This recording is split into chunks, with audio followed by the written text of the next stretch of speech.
Todos los imperios creen haber inventado un nuevo tipo de dinero. Y todos los imperios acaban descubriendo que no es así, porque el dinero sigue unas reglas. Leyes profundas e inquebrantables que no se preocupan por la política, las promesas o el optimismo. Estas leyes no están escritas en las constituciones, ni se enseñan en las escuelas. Han sido descubiertas, olvidadas y redescubiertas a lo largo de siglos de crisis. Y si no las conoces, siempre te preguntarás por qué el sistema parece estar en tu contra. Hoy descubriremos las leyes olvidadas del dinero, desde las monedas devaluadas de la antigua Roma hasta los trucos digitales de los bancos centrales actuales, y verás por qué el juego nunca fue justo en primer lugar. Comencemos con la regla más básica y brutal, la ley de Gresham. En el siglo XVI, Sir Thomas Gresham se la explicó a la reina Isabel I. El mal dinero expulsa al bueno. El principio es sencillo. Si circulan dos tipos de moneda al mismo tiempo, una fiable y otra devaluada, la gente gastará el dinero malo y acumulará el bueno. Tomemos como ejemplo Roma. Cuando el denario de plata se fue diluyendo gradualmente con metales básicos, los ciudadanos no eran tontos. Pagaban sus impuestos y deudas con las nuevas monedas de mala calidad y escondían las antiguas, más puras. El mismo patrón se repitió en la Europa medieval, cuando los reyes recortaban las monedas o sustituían el oro por cobre. La lección es que, si los gobernantes intentan engañar degradando el dinero, la gente se adapta. Gasta el falso y acumula el real. Y una vez que comienza ese ciclo, la confianza en el dinero se desmorona. Pero hay una segunda ley, casi como la gemela malvada de la primera. La ley de Thiers, llamada así por Adolphe Thiers en la Francia del siglo XIX. Dice que en momentos de verdadero colapso, la lógica se invierte. En una crisis, el dinero bueno expulsa al malo. Imaginemos la Alemania de Weimar en la década de 1920. Los precios se duplicaban cada pocos días. Se compraban barras de pan con carretillas llenas de billetes. En ese entorno, nadie quería tener marcos ni un segundo más de lo necesario. La gente huía hacia los dólares, el oro, los cigarrillos o el trueque. Cualquier cosa con valor real. Lo mismo ocurrió en Zimbabue, en Venezuela y en innumerables hiperinflaciones. La ley de Thiers es el momento en el que el sistema se rompe y la gente abandona por completo las promesas del Estado. Gresham describe la lenta decadencia del dinero. Thiers describe su muerte repentina. Entonces, ¿qué ocurre en la zona gris entre la lenta decadencia y el colapso total? Ahí es donde entra en juego el efecto Cantillon, una ley que expone por qué la inflación siempre se percibe como injusta. Richard Canton, un economista irlandés-francés de principios del siglo XVIII, se dio cuenta de algo. Cuando entra dinero nuevo en la economía, no afecta a todo el mundo por igual. Los más cercanos a la fuente, el gobierno, los bancos, las élites, lo gastan primero. Para cuando llega a los trabajadores y ahorradores, los precios ya han subido. Los primeros receptores compran activos y bienes a los precios de ayer. Los últimos en recibirlos se ven obligados a pagarlos de mañana. El efecto Canton explica por qué la impresión de dinero enriquece a Wall Street, pero castiga a Main Street. ¿Por qué la flexibilización cuantitativa tras la crisis de 2008 impulsó los mercados bursátiles, pero dejó los salarios estancados? ¿Por qué los cheques de estímulo se esfumaron en facturas de comestibles y costes de vivienda más elevados? La inflación no es solo un número, es una transferencia de riqueza, y tú no estás en el bando ganador. La crueldad es que está diseñada así. El sistema canaliza los beneficios hacia arriba, mientras disfraza el coste como un aumento de los precios. La gente corriente se siente robada, pero no ve al ladrón. El efecto Cannon es el amaño oculto del sistema financiero moderno, y lleva funcionando desde que se acuñaron las primeras monedas. Los ricos no solo ganan más, sino que, literalmente, reciben el dinero de forma diferente. Si el efecto Cantón explica por qué el dinero nuevo fluye hacia arriba, la represión financiera explica cómo los gobiernos se aseguran de que nunca pueda salir de ahí. El término se acuñó después de la Segunda Guerra Mundial, cuando las naciones se enfrentaban a montañas de deuda y no tenían una forma fácil de pagarla. Subir los impuestos provocaría revueltas, el impago destruiría la credibilidad. Así que encontraron otro método: atrapar a los ciudadanos dentro del sistema y drenar silenciosamente su riqueza.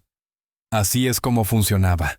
Los bancos centrales mantenían los tipos de interés artificialmente bajos, a menudo por debajo de la inflación.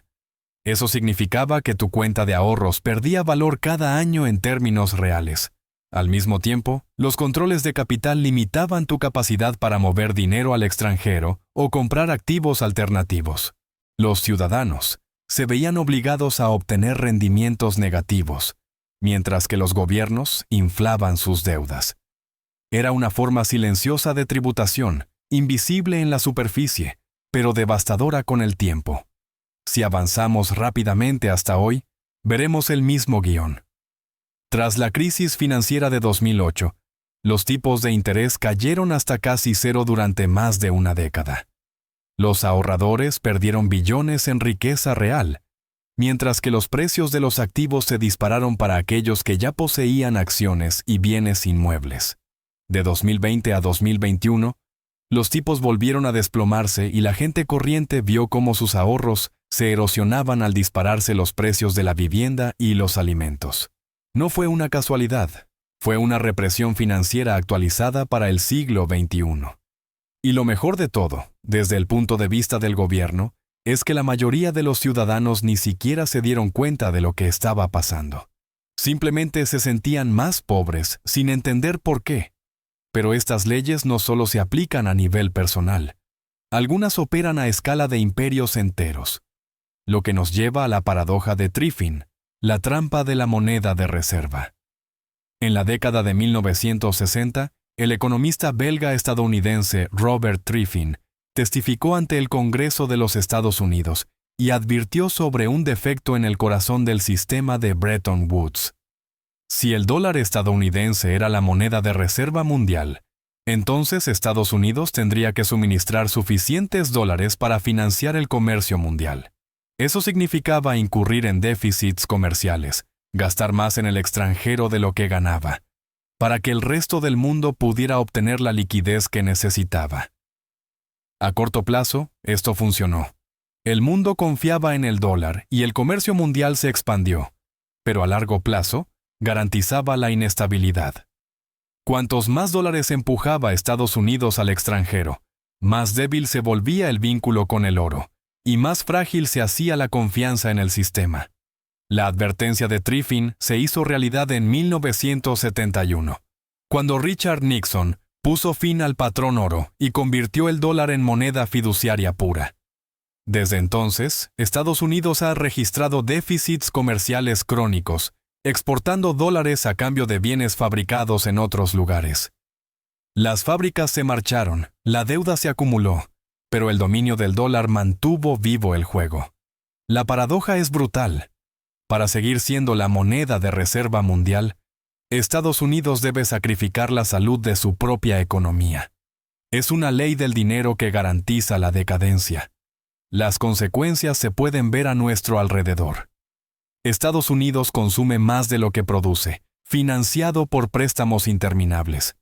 El dominio del dólar sostiene a Wall Street, pero vacía a Main Street.